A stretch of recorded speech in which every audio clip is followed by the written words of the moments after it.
Friends, क्या हाल आप सबका। तो आज हम पढ़ेंगे हमारे 5वां चैप्टर का पार्ट 2। कल हमने पार्ट 1 पढ़ा था, उसमें हमने ऋग्वेद, यजुर्वेद, अथर्ववेद और सामवेद के बारे में पढ़ा। चारों के चार वेद हमने कंप्लीट किए, उनसे क्या क्या क्वेश्चन पूछे जाते हैं वो सारी की सारी बातें हमने कल डिस्कस की। और भी बहुत से क्वेश्चन किए थे, जैसे कि आर्यों का भारत में आगमन, आर्यों के मुख्य स्थान कौन से रहे हैं, वो सब बातें हमने उसमें डिस्कस की थी। ठीक है, आज हम इसमें आगे बढ़ेंगे। आज हम इसमें पढ़ेंगे उपनिषद, भौतिक जीवन और भी बहुत सी बातें जो भी इस चैप्टर में आती हैं और इनसे क्वेश्चन बार बार पूछे जाते हैं, वो सारी की सारी बातें आज हम इसमें कवर करेंगे। तो चलिए स्टार्ट करते हैं। शुरू करने से पहले यदि आप हमारे चैनल पर नए हैं तो चैनल को सब्सक्राइब कीजिए और साथ ही साथ बेल आइकन को प्रेस कीजिए, ताकि जब भी हम नई वीडियो अपलोड करें तो आपको तुरंत नोटिफिकेशन मिल जाए। तो चलिए स्टार्ट करते हैं। आज का हमारा सबसे पहला पॉइंट आता है उपनिषद। आरण्यक के बारे में हमने कल पढ़ लिया था, तो स्टार्ट करते हैं उपनिषद से। ठीक है, उपनिषद क्या होते हैं, इनकी संख्या कितनी होती है, इनसे क्या क्या क्वेश्चन पूछे जाते हैं, वो सारी की सारी बातें अभी हम इसमें डिस्कस करेंगे। तो सबसे पहला पॉइंट आता है उपनिषद में, यह भारतीय दार्शनिक विचारों का प्राचीनतम संग्रह है। इनमें शुद्धतम ज्ञान पक्ष पर बल दिया गया है। उपनिषदों को भारतीय दर्शन का स्रोत अथवा पिता माना जाता है। Very important. अब आपसे क्वेश्चन पूछेगा कि भारतीय दर्शन या स्रोत का पिता किसे माना जाता है, तो वो आता है आपका उपनिषद। ठीक है, उपनिषद का क्या मतलब होता है, गुरु के समीप बैठकर ज्ञान की प्राप्ति करना, उपनिषद कहलाता है आपका। तो उपनिषदों में से एक क्वेश्चन और क्या बन गया आपका कि भारतीय दर्शन का स्रोत अथवा पिता किसे माना जाता है, उपनिषद को। यह भारतीय दार्शनिक विचारों का प्राचीनतम संग्रह है। ठीक है, इसके बाद अगला पॉइंट आता है उपनिषदों की कुल संख्या 108 है। वेरी इंपॉर्टेंट, बार बार क्वेश्चन पूछेगा कि वेदों की संख्या कितनी है, तो वेदों की होगी आपकी 4। ठीक है, और उपनिषदों की पूछे तो 108 है। ठीक है, ये वेदों से संबंधित हैं। सामवेद से संबंधित छांदोग्य उपनिषद में तत्त्वमसि का प्रथम उल्लेख है। वृद्धराणों के उपनिषद में अश्वमेध यज्ञ की विवेचना की गई है। ठीक है, अश्वमेध यज्ञ की विवेचना किसमें की गई है, वृद्धराणोपनिषद में। ठीक है, ये हो गया आपका सेकंड पॉइंट। उपनिषदों की संख्या 108, वेदों की संख्या 4, ये वेदों से संबंधित है उपनिषद। ठीक है, इसके बाद आगे आता है आपका नेक्स्ट पॉइंट, कंठोपनिषद में यम तथा नचिकेता का संवाद वर्णित है। यमराज ने नचिकेता को अध्यात्म तत्व की शिक्षा दी। कंठोपनिषद जो है उसमें यम और नचिकेता, यमराज और नचिकेता के जो भी बातें हुई थी उनका वर्णन उसमें कंठोपनिषद में आपको मिलता है। ठीक है, इसमें यमराज ने नचिकेता को अध्यात्म तत्व की शिक्षा दी थी। आगे आता है आपका नेक्स्ट पॉइंट, भारत का राष्ट्रीय आदर्श वाक्य। तो सबसे पहला तो पॉइंट ये बन गया कि भारत का राष्ट्रीय आदर्श वाक्य क्या है, सत्यमेव जयते, जो कि मुंडकोपनिषद में उल्लेखित है। ठीक है, वेरी इंपॉर्टेंट, बहुत बार क्वेश्चन पूछा गया है कि सत्यमेव जयते कहाँ से लिया गया है, मुंडकोपनिषद से। ठीक है, मुंडकोपनिषद से आपका सत्यमेव जयते लिया गया है। ठीक है, राजा की उत्पत्ति सिद्धांत का वर्णन सर्वप्रथम ऐतरेय ब्राह्मण में मिलता है। राजा की उत्पत्ति सिद्धांत का वर्णन सर्वप्रथम किस में मिलता है, ऐतरेय ब्राह्मण में मिलता है।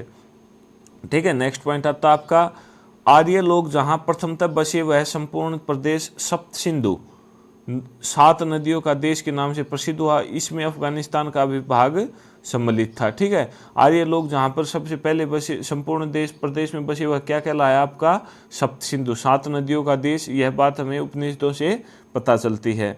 आगे आता आपका, इस उपनिषद में याज्ञवल्क्य और श्वेतकेतु संवाद हैं। मुंडकोपनिषद में शिक्षा के विषयों में वेदांगों को भी शामिल किया गया है। ठीक है, मुंडकोपनिषद में शिक्षा के विषय में किसके शामिल किया गया है, वेदांगों को भी शामिल किया गया है। ठीक है, उसके बाद नेक्स्ट पॉइंट आता है आपका, ये हो गया आपके उपनिषद। आगे आता है आपका जनजातीय संघर्ष। ठीक है, ऋग्वेद में इंद्र को पुरंदर कहा गया है, जिसका अर्थ है दुर्गों को तोड़ने वाला। वेरी इंपॉर्टेंट, आपसे क्वेश्चन पूछेगा कि ऋग्वेद में इंद्र को किस नाम से पुकारा गया है या क्या कहा गया है, तो वो आ गया आपका पुरंदर। ठीक है, पुरंदर की संज्ञा किसे दी गई है, इंद्र को, जिसका अर्थ क्या होता है, पुरंदर का अर्थ होता है दुर्गों को तोड़ने वाला, किलों को तोड़ने वाला। ठीक है, ये हो गया आपका पहला पॉइंट जनजातीय संघर्ष में। इसके बाद आता है आपका नेक्स्ट पॉइंट, आर्यों के 5 कबीले अर्थात जन थे, जिनका समुदाय पंचजन कहलाता था। तो आर्यों के 5 कबीले बताए गए हैं, जिनको या जन थे बोले गए हैं, जिनको इस समुदाय को क्या बोला जाता था, पंचजन। ठीक है, ये कौन से थे 5 कबीले? अनु, पुरु, तुर्वस, द्रुहा और यदु थे। ठीक है, यदु। भरत और त्रितस आर्यों के शासक वंश थे तथा पुरोहित वशिष्ठ दोनों वंशों के समर्थक थे। ये अभी हम इसमें पढ़ेंगे कि हमारे भारत का नाम भारतवर्ष किसके आधार पर पड़ा, और भारत और 10 राजाओं के बीच जो युद्ध हुआ था, जिसे 10 राज के युद्ध के नाम से जाना जाता है, और वो किस बात के लिए, किस विवाद के कारण हुआ था और उसमें किसकी विजय हुई, वो सब बातें अभी हम इसमें पढ़ेंगे। तो पहला पॉइंट आता है आपका, भरत और त्रितस आर्यों के शासक वंश थे तथा पुरोहित वशिष्ठ दोनों वंशों के समर्थक थे। इस देश का नाम इसी भरत कुल के आधार पर भारतवर्ष पड़ा। ठीक है, तो भारत का जो आपका नाम है भारत नाम किसके आधार पर पड़ा? भरत के आधार पर भारतवर्ष पड़ा। इस कुल या कबीले का उल्लेख सबसे पहले ऋग्वेद में मिलता है। तो जो ये भरत राजा हुए हैं, यह इसका वर्णन सबसे पहले कहाँ पे मिलता है, उल्लेख कहाँ पे मिलता है? ऋग्वेद में। भारत और 10 राजाओं के मध्य जो युद्ध हुआ वह 10 राजाओं के युद्ध बीच युद्ध रूप में विवादित है। ठीक है, वेरी इंपॉर्टेंट, बार बार एग्जाम में क्वेश्चन पूछा जाता है कि 10 राज युद्ध किस किस के बीच हुआ? भरत और 10 राजाओं के मध्य हुआ। ठीक है, क्यों हुआ यह युद्ध? इस युद्ध का कारण क्या था? इस युद्ध का कारण भरत वंश के राजा सुदास द्वारा अपने पुरोहित विश्वामित्र को हटाकर उनके स्थान पर वशिष्ठ को नियुक्त करना था। ठीक है, जो भरत वंश के राजा हुए सुदास, वो विश्वामित्र की जगह पर वशिष्ठ को राजा बनाना चाहते थे। ठीक है, राजा ने पुरोहित विश्वामित्र को हटाकर उनके स्थान पर वशिष्ठ को पुरोहित बनाना चाहते थे। ठीक है, सुदास द्वारा अपमानित किए जाने पर विश्वामित्र ने पंचजनों के साथ अन्य कबीलों को संगठित कर सुदास के साथ युद्ध किया। विश्वामित्र को यह बात अच्छी नहीं लगी और उसने युद्ध के लिए आह्वान कर दिया। ठीक है, उसके बाद यह युद्ध पुरुषणी नदी के तट पर हुआ, जो कि वर्तमान में रावी नदी के नाम से जानी जाती है। इसमें सुदास की जीत हुई और भरत कबीले की प्रभुत्ता कायम रही। ठीक है, इसमें जीता कौन? सुदास ही जीता, और भरत कबीले की जो प्रभुत्ता थी, जो उस समय उनका गौरव था, वो सारा का सारा कायम रह गया। यहाँ से क्वेश्चन क्या पूछेगा कि 10 राज युद्ध था वह कौन सी नदी के तट पर हुआ? पुरुषणी नदी के तट पर, जो कि उस समय पुरुषणी नदी थी, आज किस नाम से जानी जाती है? रावी नदी के नाम से जानी जाती है। ठीक है, तो कल हमने पढ़ी थी कुछ ऋग्वेदिक नदियाँ, जिनके प्राचीन नाम और आधुनिक नाम हमने वहाँ पे कवर किए थे। मैंने बोला भी था कि ये बहुत इंपॉर्टेंट है, बार बार एग्जाम में पूछी जाती हैं, तो आप ऐसे ही उनको मत जाने देना। जो बच्चे इस वीडियो को पहली बार देख रहे हैं वो लास्ट वीडियो को, इसके पार्ट 1 को भी देखना, ताकि उन्हें यह पता चल जाए कि हमने अब तक इसमें क्या पढ़ लिया है। ठीक है, ताकि जो अभी हम पढ़ रहे हैं वो सारा का सारा उनको समझ में आ जाएगा। उसमें दे रखा है वैदिक नदियाँ, कुछ प्राचीन नाम और आधुनिक नाम उसमें मेंशन कर रखे हैं। उनमें पुरुषणी नदी भी दे रखी है आपकी, और उसका वर्तमान नाम लिख रखा है आधुनिक नाम रावी नदी। ठीक है, जिसके तट पर क्या हुआ? 10 राज युद्ध हुआ था। ठीक है, इसके बाद आता आपका ऋग्वेद के 7वें मंडल में 10 राज युद्ध का उल्लेख है। इसका एक कारण राज्य विस्तार भी माना जाता है। राज्य विस्तार के लिए भी इसको बोला जाता है कि यह युद्ध लड़ा गया था। ठीक है, कहाँ पर है इसका उल्लेख? 7वें मंडल, ऋग्वेद के 10 मंडल हमने पढ़े थे। ठीक है, तो 7वां मंडल जो है ऋग्वेद का, उसमें 10 राज युद्ध का वर्णन आपका मिलता है। कुरुजनों ने पांचालों के साथ मिलकर उच्च गंगा मैदान में अपना संयुक्त राज्य स्थापित किया। ठीक है, पांचाल का जो राजा था वो द्रोणाचार्य का पुत्र अश्वत्थामा वहाँ पर बैठा दिया गया था पांडवों के द्वारा। जो पांचाल का राजा था द्रुपद, उसको हराकर उनको बैठाया गया था। ठीक है, तो इस प्रकार कुरुजन जो थे, धृतराष्ट्र का जो शासन था हस्तिनापुर में, उसके द्वारा उनका जो आप बोल सकते हो कि साम्राज्य की जो सीमाएं थी वो फैल गई। ठीक है, इस वजह से इसमें बोला गया कि कुरुजनों ने पांचालों के साथ मिलकर उच्च गंगा मैदान में अपना संयुक्त राज्य स्थापित किया। अब आता आपका पॉइंट भौतिक जीवन। भौतिक जीवन कैसा था ऋग्वैदिक काल के लोगों का, उसके बारे में हम पढ़ेंगे। क्या क्या क्वेश्चन वहाँ से बनते हैं और कैसे उनके जीवन से संबंधित कुछ एक तथ्य हैं, उनके बारे में भी पढ़ेंगे। तो सबसे पहला पॉइंट आता है आपका, ऋग्वैदिक आर्यों के भौतिक जीवन के विषय में कुछ आभास मिलता है। भारत में उनकी सफलता के कारण थे घोड़े, रथ और संभवतः कांसे के कुछ कुशल अस्त्र शस्त्र व उपकरण, जिनके बारे में हमें पुरातात्विक प्रमाण नाम मात्र के मिले हैं। ठीक है। इसमें बताया गया है कि भौतिक जीवन के विषय में कुछ आभास मिलता है। उनकी सफलता के कारण बताए गए हैं भारत में कि क्या कारण थे, तो घोड़े, रथ और संभवतः काशी के कुछ कुशल अस्त्र शस्त्र थे जिनके बारे में भारत के लोगों को इतना ज़्यादा पता नहीं था, इस वजह से उनको सफलता मिली। संभवतः उन्होंने आरा वाला पहिया भी चलाया जो सबसे पहले काकेशस अक्षेत्र में 2300 ईस्वी पूर्व में प्रयोग लाया गया था। उन्हें राजस्थान की खेतरी खानों में से तांबा मिलता रहा होगा। ठीक है। अगर पूछे कि उन्होंने आरा वाला पहिया चलाया था या नहीं, तो हाँ, आरा वाला पहिया भी चलाया था जो सबसे पहले काकेशस क्षेत्र में 2300 ईस्वी में प्रयोग लाया गया था। ऋग्वेद के प्राचीनतम भाग में फाल का उल्लेख मिलता है। उन्हें बुआई, कटाई और दावनी का ज्ञान था। आर्यों को विभिन्न ऋतुओं के बारे में भी जानकारी थी। ठीक है। ऋतुओं के बारे में वो लोग फसल भी बोते थे, काटते थे, ये सब बातों का उनको ज्ञान था। ऋग्वेदिक आर्यों के अधिकांश युद्ध गाय को लेकर हुए। ऋग्वेद में युद्ध का प्राय गविष्ठी गाय का अन्वेषण है। गाय सर्वोत्तम धन मानी जाती थी। अगर पूछे कि ऋग्वेदिक आर्यों के अधिकांश युद्ध किसको लेकर हुए, तो गाय को लेकर हुए। ठीक है। गाय के लिए वो युद्ध करते थे क्योंकि गाय उस समय सब कुछ मानी जाती थी, सर्वोत्तम धन मानी जाती थी। ऋग्वेदिक लोग गाय चराने, खेती करने और बसने के लिए भूमि पर अधिकार करते थे, परंतु भूमि निजी संपत्ति नहीं होती थी। ठीक है। लोग गाय चराने, खेती करने या बसने के लिए भूमि पर अधिकार तो कर लेते थे, लेकिन भूमि निजी संपत्ति नहीं होती थी। ठीक है। ऋग्वेद में बड़े ही रथकार, बुनकर, चर्मकार, कुम्हार आदि शिल्पियों के उल्लेख भी मिलते हैं। तांबे आकाशीय के अर्थ में अयस शब्द का प्रयोग होता था। स्पष्ट है कि उन्हें धातुक्रम की जानकारी थी। अगर पूछे कि क्या ऋग्वेद काल के लोगों को धातु के बारे में जानकारी थी, तो हाँ, उन्हें धातु के बारे में जानकारी थी। नेक्स्ट पॉइंट आता है आपका, आर्य लोग शहरों में नहीं रहते थे। संभवतः वे किसी तरह का गढ़ बनाकर या मिट्टी के घर बनाकर गांव में रहते थे। जनजातीय राज्य व्यवस्था पढ़ते हैं। जनजातीय राज्य व्यवस्था के बारे में पढ़ते हैं। इसमें हम पढ़ेंगे कि सभा समिति का जो कि हमने कल भी जिक्र किया था, उसके बारे में पढ़ेंगे। और भी क्या क्या क्वेश्चन वहाँ से बनते हैं वो सब अभी हम डिस्कस करेंगे। तो पहला पॉइंट आता है आपका, ऋग्वेदिक काल में आर्यों का प्रशासनिक तंत्र कबीले के प्रधान के हाथों में था। वह राजन अर्थात राजा कहलाता था। तो आर्यों का प्रशासनिक तंत्र कबीले के प्रधान के हाथों में था। तो प्रधान क्या कहलाता था? राजन या राजा कहलाता था। ठीक है। राजन या राजा कहलाता था। ऋग्वेदिक काल में राजा का पद आनुवंशिक हो चुका था। ठीक है। राजा एक प्रकार का सरदार या मुखिया था। उसके पास असीमित अधिकार नहीं थे क्योंकि उसे कबीलों से सलाह लेनी पड़ती थी। ठीक है। राजा का एक प्रकार का सरदार था, लेकिन वो ये नहीं था कि कोई भी निर्णय अपने आप ले सकता था। नहीं, किसी भी अधिकार के लिए या कोई भी सलाह लेनी पड़ती थी तो वह कबीलों से लेता था। ठीक है। तो ये बोल सकते हो आप कि उसके पास कोई असीमित अधिकार नहीं थे। कबीले की आम सभा जो समिति कहलाती थी, कबीले की जो आम सभा थी वह क्या कहलाती थी? आपकी समिति। अपने राजा का चुनाव करती थी। वह कबीले के मवेशी की रक्षा करता था, युद्ध का नेतृत्व करता था और कबीले की ओर से देवताओं की प्रार्थना करता था। ठीक है। राजा का कार्य बताया गया है कि वह मवेशियों की रक्षा करता था, युद्ध का नेतृत्व करता था और कबीले की ओर से देवताओं की प्रार्थना करता था।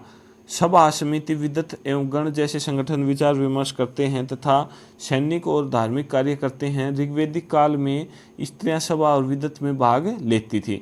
अगर क्वेश्चन पूछे कि क्या ऋग्वेदिक काल में स्त्रियां सभा और विदत में भाग लेती थी, तो हाँ, स्त्रियां सभा और विदत में भाग लेती थी। अभी पढ़ते हैं सभा और समितियाँ क्या होती हैं। जो हम ये सभा, समिति, विदत, गण क्या हैं आपके, जो हम पढ़ते हैं कि आजकल लोकसभा, राज्यसभा, विधान परिषद, विधानसभा, जो भी ये अलग अलग राज्य व्यवस्था बना रखी हैं, वो उस समय लोकसभा, राज्यसभा के नाम से न जानकर सभा, समिति के नाम से जानी जाती थी। तो आप भी जानते हैं सभा, जो वर्तमान में हम जिसे लोकसभा कहते हैं, वो उस समय क्या होती थी? सभा। तो ऋग्वेद में सभा का 8 बार प्रयोग हुआ है। ठीक है। सभा शब्द का कितने बार प्रयोग हुआ? ऋग्वेद में 8 बार। सभा के पुरुष सदस्यों के लिए सभ्य शब्द और स्त्री सदस्यों के लिए सभावती शब्द आया है। अगर क्वेश्चन पूछे कि सभा में जो पुरुष होते थे, जो पुरुष सदस्य होते थे, उनके लिए किस शब्द का प्रयोग किया जाता था? तो वो होते थे आपके सभ्य। ठीक है। और जो स्त्रियां सदस्य होती थी उसके लिए क्या शब्द आया है? सभावती। ठीक है। सभावती शब्द का प्रयोग किया गया है। समिति, जो वर्तमान राज्यसभा है, ठीक है, वर्तमान में राज्यसभा है, वो उस समय क्या जाना जाता था, समिति के नाम से जाना जाता था। तो इसमें हम पढ़ते हैं ऋग्वेद में समिति का उल्लेख 9 बार हुआ है, ठीक है, कितनी बार हुआ है समिति का उल्लेख, 9 बार। परंतु उत्तर वैदिक काल में इसका महत्व बढ़ता हुआ प्रतीत होता है। अथर्ववेद में सभा व समिति को प्रजापति की पुत्रियां कहा गया है, ठीक है। अथर्ववेद में हमने कल भी यह पॉइंट पढ़ा था कि सभा व समितियों को क्या बोला गया है, प्रजापति की पुत्रियां कहा गया है, ठीक है। अथर्ववेद में इस बात का प्रमाण मिलता है कि समितियों में स्त्रियों का प्रवेश संभव था। अथर्ववेद से हमें यह ज्ञात होता है कि स्त्रियों का प्रवेश समितियों में था, ठीक है। इसके बाद आता है विदत। ऋग्वेदिक काल में इस संस्था का प्रचलन अधिक था। इस बात का प्रमाण है कि ऋग्वेद में विदत शब्द का प्रयोग 122 बार हुआ है। कितनी बार हुआ है, 122 बार, जबकि आरण्यक ग्रंथों में के चरण में आकर इसका प्रयोग प्राय लुप्त हो गया। विदत को विशिष्ट संस्था के रूप में माना गया है जिसमें वृद्ध एवं विद्वानों की सहभागिता होती थी। विदत में क्या होता था, वृद्ध और विद्वानों की सहभागिता, वो उसके बाद वृद्ध और विद्वान अलग अलग राय, अलग अलग मत अपना रखते थे, अलग अलग झगड़े या बोल सकते हो कोई भी वाद विवाद होता था तो उसमें वो अपने अपने अलग अलग राय रखते थे, ठीक है। तो विदत शब्द का ऋग्वेद में कितनी बार प्रयोग हुआ है, 122 बार, ठीक है। कितनी बार, 122 बार। नेक्स्ट पढ़ते हैं, आगे बढ़ते हैं। दैनिक प्रशासन में कुछ अधिकारी राजा की सहायता करते थे। सबसे महत्वपूर्ण अधिकारी पुरोहित होता था, ठीक है। सबसे महत्वपूर्ण अधिकारी कौन होता था, पुरोहित। पुरोहित के बाद संभवतः सेनानी का स्थान था, जो भाला, कुल्हाड़ी एवं तलवार आदि शस्त्र चलाना जानता था। युद्ध में प्राप्त भेंट और लूट की वस्तुएं वैदिक सभा में बांट दी जाती थी। जो भी युद्ध में लूटा जाता था, जो भी भेंटें प्राप्त होती थी, वो वैदिक सभा में सबको बांट दी जाती थी। चारागाह या बड़े जत्थे का प्रधान वार्जरपति कहलाता था। वेरी इंपॉर्टेंट, आपसे क्वेश्चन पूछेगा कि ऋग्वेदिक काल में चारागाह जो होते थे उन्हें किस नाम से जाना जाता था, या जो उनका प्रधान होता था वह क्या कहलाता था, वार्जरपति, ठीक है, वार्जरपति कहलाता था। परिवारों के प्रधान को कुलप कहा जाता था। लड़ाकू दलों के प्रधानों को ग्रामीण कहा जाता था, ठीक है। यहाँ से आपके 3 क्वेश्चन बन गए। ऋग्वेदिक काल में चारागाह या बड़े जत्थों के प्रधान को क्या कहा जाता था, वार्जरपति। परिवारों के प्रधान को कुलप, ठीक है, परिवारों के प्रधान को कुलप कहा जाता था। लड़ाकू दलों के प्रधानों को ग्रामीण कहा जाता था, ठीक है, ग्रामीण कहा जाता था। आगे आता है आपका नेक्स्ट पॉइंट है आपका, राजा कोई नियमित या स्थायी सेना नहीं रखता था, लेकिन युद्ध के समय सौजनों की सेना मिलिशिया संगठित कर लेता था, ठीक है। जो भी उस समय जो भी अगर युद्ध की स्थिति उत्पन्न होती थी तो वो जो भी लोग थे वहाँ पर उनको इकट्ठा करके अपनी सेना बना लेता था, ठीक है। कहने का तात्पर्य यह है। कबीला और परिवार के बारे में पढ़ते हैं। कबीला और परिवार से क्या क्या क्वेश्चन बनते हैं आपके, वो सब देखते हैं। कैसे लोगों की पहचान होती थी, तो व्यक्ति की पहचान उसके कुल या गोत्र से होती थी। कुल या गोत्र से व्यक्ति की पहचान होती थी कि यह उस कुल का है तो यह इस प्रकार का आदमी है, ठीक है। लोगों की सबसे अधिक आस्था अपने अपने कबीलों के प्रति रहती थी, जिसे जन कहा जाता था। ऋग्वेद में जन शब्द का उल्लेख 275 बार हुआ है। तो ऋग्वेद में जन शब्द का उल्लेख कितनी बार हुआ है, 275 बार, ठीक है। परंतु जनपद अर्थात राज्य क्षेत्र शब्द का एक बार भी प्रयोग नहीं हुआ, ठीक है। जनपद एक बार भी यूज में नहीं आया है। जन का प्रयोग हुआ है 275 बार। ऋग्वेद में दूसरा महत्वपूर्ण शब्द विष है, ठीक है, विष है, जो कबीले के अर्थ में मिलता है। ऋग्वेद में इसका उल्लेख 170 बार हुआ है। तो विष शब्द का कितनी बार प्रयोग हुआ है, 170 बार, और जन शब्द का 275 बार, ठीक है। आप ध्यान रखना। वेश्य नामक बहुसंख्यक वर्ग का उदय इस विष या कबायली जनसमूह से हुआ है। जो वेश्य होते हैं, जैसे कि हम पढ़ते हैं, हम इतिहास में पढ़ते हैं कि 4 वर्णों में हमारा जो समाज था वो बटा हुआ था। तो जो वेश्य होते हैं वो क्या कि कहाँ से जिनका उदय हुआ है, यही जो आपके विष हैं जो कबीले के अर्थ में जान जाते हैं, जिसका प्रयोग 170 बार हुआ है। इसी विष या कबायली जनसमूह से वेश्य नामक बहुसंख्यक वर्ग का उदय हुआ है आपका, ठीक है। नेक्स्ट बढ़ते हैं आगे। आरंभिक वैदिक अवस्था में परिवार के अर्थ में गृह शब्द का प्रयोग उल्लेख मिलता है, जो ऋग्वेद में बार बार आया है। परिवार के अर्थ में गृह शब्द का उल्लेख मिलता है, जो ऋग्वेद में बार बार आया है। यह समाज पितृसत्तात्मक था। परिवार में पिता मुखिया होता था। परिवार की कई पीढ़ियां एक घर से के साथ साथ रहती थी। इन समाज में के लोग हमेशा वीर पुत्रों की प्राप्ति के लिए देवताओं से प्रार्थना करते थे। तो क्वेश्चन पूछे कि ऋग्वेदिक काल किस प्रकार का था, मातृसत्तात्मक था, पितृसत्तात्मक था, तो यह पितृसत्तात्मक था। ठीक है, तो ऋग्वेदिक काल क्या था, पितृसत्तात्मक था, जिसमें पिता जो होता था वो घर का मुखिया होता था, परिवार का मुखिया होता था। ठीक है, जिसमें परिवार की कई पीढ़ियां एक घर में साथ साथ रहती थी। इस समाज के लोग हमेशा वीर पुत्रों की प्राप्ति के लिए देवताओं से प्रार्थना करते थे। ठीक है, ऋग्वेद में बेटी की कामना व्यक्त नहीं की गई, जबकि प्रजा, संतान और पशु की कामना सूक्तों में बार बार मिलती है। बेटी की कामना नहीं की गई है ऋग्वेद में, जबकि प्रजा और पशु की कामना सूक्तों में बार बार देखने को मिलती है। स्त्रियां सभा समितियों में भाग लेती थी, वे पतियों के साथ यज्ञों में भी आहुतियाँ दे सकती थी। ये जैसा कि हमने पढ़ा था सभा और समितियों के बारे में कि स्त्रियां भी उसमें सदस्य भी होती थी, उनमें भाग भी लेती थी, यज्ञों में भी आहुतियाँ दे सकती थी। सूक्तों की रचना मौखिक थी। इस काल का कोई लिखित प्रमाण नहीं मिलता है, कोई लेख नहीं मिला है। ठीक है, तो सूक्तों की रचना क्या थी, मौखिक थी। ऋग्वेद में नियोग प्रथा और विधवा विवाह के प्रचलन आभास मिलता है, बाल विवाह का कोई उदाहरण नहीं है। ऋग्वेद में जो है नियोग प्रथा, विधवा प्रथा जो प्रचलन आभास में मिलता है। विधवा का अर्थ है अगर किसी पत्नी का पति मर जाता तो वह दूसरा विवाह कर सकती थी। ठीक है, नियोग प्रथा क्या होती है, नियोग प्रथा के बारे में पढ़ते हैं। नियोग प्रथा होता है आपका, अगर मान लीजिए कोई राजा महाराजा है, उसका देहांत हो जाता है किसी कारणवश अचानक से, और उसका अगर कोई भी पुत्र या पुत्री नहीं है, तो जो उसकी पत्नी है वह किसी भी महान महर्षि या ऋषि मुनि के द्वारा पुत्र की प्राप्ति कर सकती थी, जिसे नियोग विधि कहा गया है। वह महर्षि या नियोग अपने मंत्रों के उच्चारण से उसे पुत्र की प्राप्ति करवाते थे। ठीक है, तो वह क्या कहलाता था, आपका नियोग प्रथा कहलाता था। ठीक है, बाल विवाह का कोई उदाहरण नहीं मिलता है ऋग्वेद से। आगे बढ़ते हैं। नेक्स्ट पॉइंट आता है आपका सामाजिक वर्गीकरण। समाज किस प्रकार बटा हुआ था उसके बारे में अभी हम जानते हैं। वर्ण शब्द का प्रयोग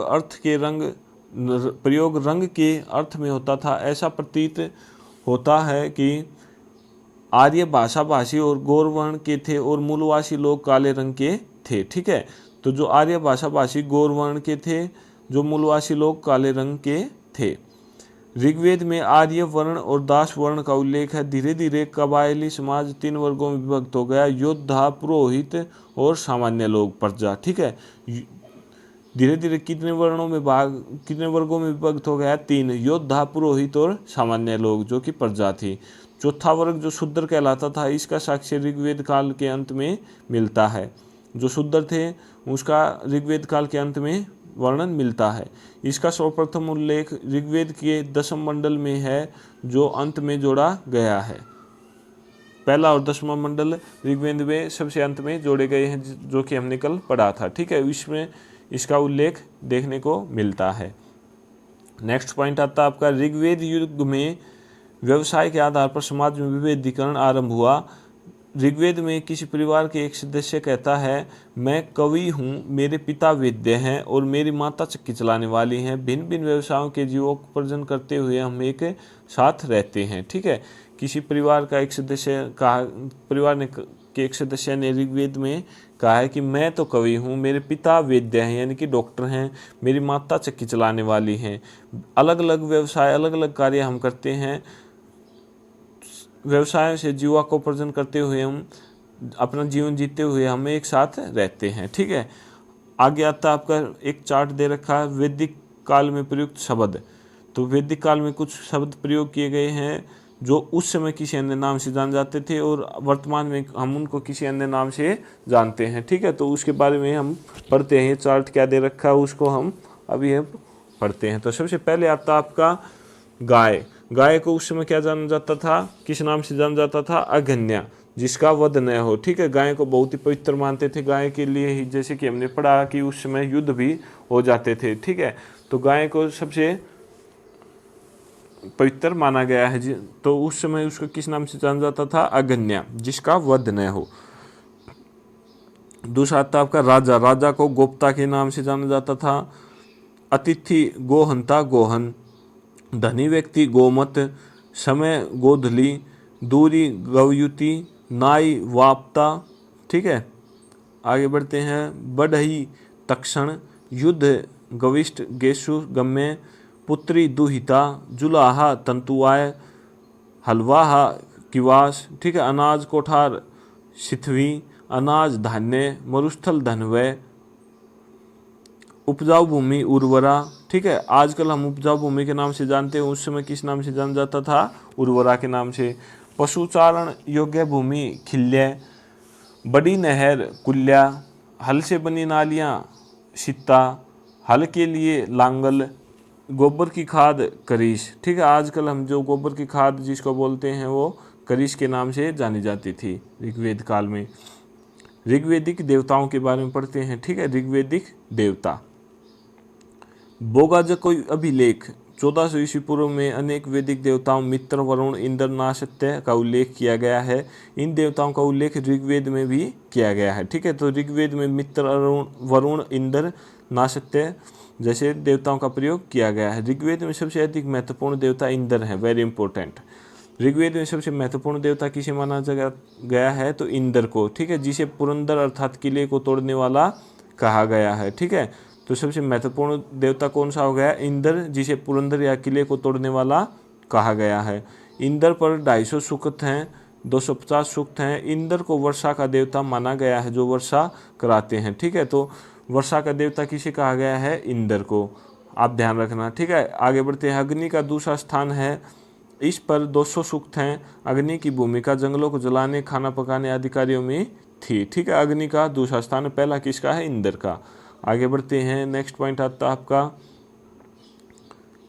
आपका ऋग्वेदिक देवियाँ, ठीक है। देवियाँ कौन सी थी?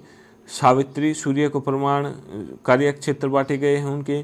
सूर्य को प्रेरणा प्रदान करने वाली देवी सावित्री। पृथ्वी जगत की माता, ठीक है। उषा, अरुणोदय प्रातःकाल की देवी। अदिति, देवों की महान माता, देवों की जननी, सृष्टि का मूल आधार। सिंधु, नदी देवी। पुरापाधि, उर्वरता की देवी। रात्रि, रात की देवी। अर्णायिनी, वन देवी। दिशान, वनस्पति की देवी। आपह, जल देवी। इला, आराधना की देवी। सूर्या, सूर्य देवता की पुत्री। तीसरा स्थान वरुण का है। पहला हो गया इंद्र का, दूसरा हो गया अग्नि का, और तीसरा है आपका वरुण का, जो जल या समुद्र का देवता माना गया है। इसे ऋत अर्थात प्राकृतिक संतुलन का रक्षक कहा गया है। आपसे क्वेश्चन पूछे कि प्राकृतिक संतुलन का रक्षक या ऋत किसे कहा गया है, तो वह है आपके वरुण देवता को, ठीक है, जिसे ऋग्वेदिक काल में तीसरा स्थान प्राप्त हुआ है। सोम को वनस्पतियों का अधिपति माना गया है तथा एक मादक रस सोमरस इसी के नाम पर पड़ा है। ऋग्वेद का नवमंडल सोम की स्तुति करता है, ठीक है। आगे बढ़ते हैं। नेक्स्ट पॉइंट आता है आपका ऋग्वेद में उषा, अदिति, सूर्या आदि देवियों का उल्लेख भी है। ऋत की व्याख्या सृष्टि की नियमितता, भौतिक एवं नैतिक व्यवस्था एवं अंतरिक्षीय व्यवस्था आदि रूपों में की गई है। उत्तर वैदिक काल में ऋत पूर्ण रूप से लुप्त हो चुका था, ठीक है। ऋत मतलब वरुण देवता, जिसे प्राकृतिक संतुलन का रक्षक भी कहा गया है। ऋग्वेद में एक मंत्र में रुद्र शिव को त्र्यंबक कहा गया है। तो आपसे क्वेश्चन पूछे कि ऋग्वेद के एक मंत्र में शिव को क्या कहा गया है, तो वह आपका त्र्यंबक, ठीक है। मारुत आंधी के देवता के रूप में जाने जाते थे। देवताओं में कुछ देवियां जैसे अदिति और उषा जो प्रभात के प्रतिरूप हैं। देवताओं की उपासना की मुख्य रीति स्तुति पाठ करना व यज्ञ बलि अर्पित करना था। स्तुति पाठ पर अधिक बल दिया गया था। सामान्यतः प्रत्येक कबीले का गोत्र अपना अलग देवता होता था। प्रत्येक कबीले गोत्र के अपने अपने अलग अलग देवता होते थे, ठीक है। कोई किसी देवता को मानता था, कोई किसी देवता को मानता था। बलि या आहुति में शाक जो आदि वस्तुएं दी जाती थी। यज्ञ आहुति के अवसर पर अनुष्ठानिक या यज्ञिक मंत्र नहीं पढ़े जाते थे। बलि में शाक या जौ की आदि वस्तुएं दी जाती थी। पुष्ण ऋग्वेदिक काल में पशुओं के देवता थे, जो उत्तर वैदिक काल में शूद्रों के देवता हो गए। Very important. पुष्ण जो ऋग्वेदिक काल में तो पशुओं के देवता थे, और उत्तर वैदिक काल जो हम पढ़ेंगे उसमें वो क्या हो गए, शूद्रों के देवता हो गए, ठीक है। तो क्वेश्चन पूछे कि ऋग्वेदिक काल में पशुओं के देवता थे और उत्तर वैदिक काल में शूद्रों के देवता हो गए, वह कौन से देवता थे, तो आपके पुष्ण देवता थे, ठीक है। नेक्स्ट पॉइंट आता है आपका, ये पृथ्वी के देवता दे रखे हैं, देवता का नाम दे रखा, उनकी कार्य क्षेत्र दे रखे, उनकी विशेषताएं बता रखी हैं। ठीक है, तो सबसे पहला आता है आपका अग्नि। अग्नि देवता के कार्यक्षेत्र, प्रकाश का देवता, यज्ञ प्लस ग्रह, इसकी विशेषताएं बताए रखी हैं। तो ऋग्वेद में 200 बार प्रयोग हुआ है, 200 बार उल्लेख हुआ है। पृथ्वी के सर्वश्रेष्ठ देवता ग्यो और पृथ्वी के पुत्र। ठीक है, ऋग्वेद में अग्नि को ज्ञात वेदस, हृदयंत, सुनहरे दांत वाला, धूमकेतु, भवनचक्षु, सर्वद्रष्टा तथा ऋतिशय गोपा की संज्ञा, मृत्यलोक व स्वर्गलोक के बीच विभाजक रेखा। ठीक है, ये इसके विशेषताएं हो गई किसकी, अग्नि देवता की। ठीक है, कार्यक्षेत्र, प्रकाश का देवता। दूसरा आता आपका पृथ्वी, सृजन की देवी, इसका कार्यक्षेत्र हो गया। इसकी क्या विशेषता है, जगत माता के नाम से जान जाती थी। ठीक है, बृहस्पति, यज्ञ की देवता, याज्ञिक कर्मकांड के लिए विशेष महत्व, ऋग्वेद में 11 बार उल्लेख मिलता है। सोम, वनस्पति का देवता, ये कालांतर में चंद्र देवता के रूप में स्थापित हो गए। ऋग्वेद में 120 बार उल्लेख सोम का हुआ है। ठीक है, सोम देवता जो कि समय के अनुसार चंद्र देवता के रूप में जाने जाने लगे। सरस्वती, विद्या की देवी, स्त्री देवी। ठीक है, संपूर्ण वैदिक काल के दौरान मंदिरों का निर्माण नहीं किया गया और न ही किसी मूर्ति पूजा की गई। ठीक है, वेरी इंपॉर्टेंट, आपसे क्वेश्चन पूछेगा कि क्या वैदिक काल के दौरान मंदिरों का निर्माण हुआ, तो एक भी मंदिर का निर्माण ऋग्वैदिक काल के दौरान नहीं हुआ और न ही किसी मूर्ति पूजा, न ही किसी प्रकार की कोई मूर्ति पूजा की गई। ठीक है, अगला आता है आपका, ये हो गए पृथ्वी की देवता, अग्नि, पृथ्वी, बृहस्पति, सोम और सरस्वती। उसके बाद आते हैं आपके अंतरिक्ष की देवता। अंतरिक्ष की देवता पढ़ेंगे, उनके कार्यक्षेत्र पढ़ेंगे, उनकी विशेषताएं पढ़ेंगे। तो अंतरिक्ष के देवता में सबसे पहले आता है इंद्र, जो कि पुरंदर का देवता भी कहा जाता है। ठीक है, इंद्र को पुरंदर भी कहा जाता है। युद्ध के देवता, ऋग्वेद में सबसे प्रमुख देवता कौन है आपके, इंद्र। ये युद्ध में विजय दिलाते थे। ऋग्वेद में इंद्र की स्तुति 250 बार। अंतरिक्ष के सर्वश्रेष्ठ देवता, सभी देवताओं का राजा कहा जाता था इंद्र को। मेघों को रोककर जल की वर्षा करते थे। ठीक है, मारुत, तूफान के देवता, दैत्यों के विनाश में इंद्र का सहायक। ठीक है, जो भी राक्षस हुए हैं उनके विनाश में इंद्र का सहायक कौन रहा है, मारुत, जिसे तूफान के देवता कहा जाता है।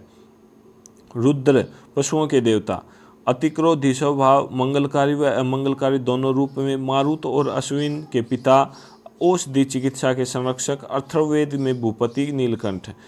पर्जन्य, वर्षा के देवता, जल वर्षा नदी के देवता। ठीक है, आगे बढ़ते हैं। नेक्स्ट आता है आपका पृथ्वी के देवता पढ़ लिए हमने, अंतरिक्ष के देवता पढ़ लिए। अभी आते हैं आपके आकाश के देवता। ठीक है, आकाश के देवता, इनको भी ऐसी बांट रखा, देवताओं के नाम दे रखे, कार्यक्षेत्र दे रखे और उनकी विशेषताएं दे रखी हैं। तो पहला आता है आपका वरुण, जल का देवता, सत्य का प्रतीक, न्यायी। ऋग्वेद में 30 बार उल्लेख। वरुण को अहुर देवता कहा गया। ऋतः अर्थात प्राकृतिक संतुलन का रक्षक, ऋतु परिवर्तन व दिन रात के कर्ता धर्ता थे। ठीक है, सूर्य, तेज का देवता, विश्व के रक्षक, आकाश के सर्वश्रेष्ठ देवता, समस्त विश्व के रक्षक। समस्त विश्व के रक्षक किसे कहा गया है, सूर्य देवता को। सूर्य को देवों के मुख तथा अचर अचर की आत्मा एवं रक्षक के रूप में माना गया। सावित्री, मित्र, पुरुषन, विष्णु के रूप में। दो घोष, आकाश। ठीक है, सृजन का देवता, स्वर्ग का देवता। ऋग्वैदिक देवताओं में सबसे प्राचीन देव को यूनान में ज्यूस के रूप में तथा रोम में जुपिटर के रूप में जाना जाता है। आर्यों ने इन्हें जगत पिता माना है। ठीक है, किसे, आकाश के देवता को, देव को। ठीक है, जगत का पिता माना है। अश्विन, दुर्भाग्य एवं रोगों को दूर करने वाले देवता, जो भी रोग वगैरह हो जाते थे, जिसका दुर्भाग्य होता था, उनको दूर कौन करता था, अश्विन देवता, देवताओं के चिकित्सक। ठीक है, उषा, प्रकृति व उत्थान की देवी, सूर्योदय के पूर्व की रमणीय बोयला की देवी, प्रातःकाल की देवी। विष्णु, विश्व के संरक्षक व पालनकर्ता, तो विश्व के संरक्षक व पालनकर्ता कौन है, विष्णु, आकाश के स्थिरकर्ता। सविता, अमरत्व का देवता, जब सूर्य पूर्ण रूप से उदित हो जाता है तो उसे सविता कहते हैं। गायत्री मंत्र इन्हीं को समर्पित है। मित्र, प्रकाश का देवता, उदित होते हुए सूर्य को मित्र देवता कहा गया है। पुष्ण, पशुओं प्लस वनस्पति प्लस शूद्रों के देवता। पुष्ण की पूजा सूर्य की उत्पादक शक्ति के रूप में की जाती थी। अदिति, सार्वभौम भावना की देवी, देवताओं की महामाता। ठीक है। देवताओं की महामाता कौन थी? अदिति। ठीक है, ये थे आपके आकाश के देवता। हमने अलग अलग पढ़े, पृथ्वी के देवता, आकाश के देवता और अंतरिक्ष के देवता, और उनके कार्यक्षेत्र, उनकी विशेषताएं सारी की सारी हमने कवर की। ठीक है, तो यहाँ पे ये आपका चैप्टर कंप्लीट होता है। 5th चैप्टर आपका यहाँ पे कंप्लीट होता है। 2 भागों में करके हमने इसको एक एक पॉइंट को अच्छे से समझा। नेक्स्ट वीडियो में हम 6th चैप्टर को करेंगे। ठीक है, तो ये था आपका ऋग्वेदिक काल। तो चलिए मिलते हैं नेक्स्ट वीडियो में, तब तक के लिए धन्यवाद। जय हिंद।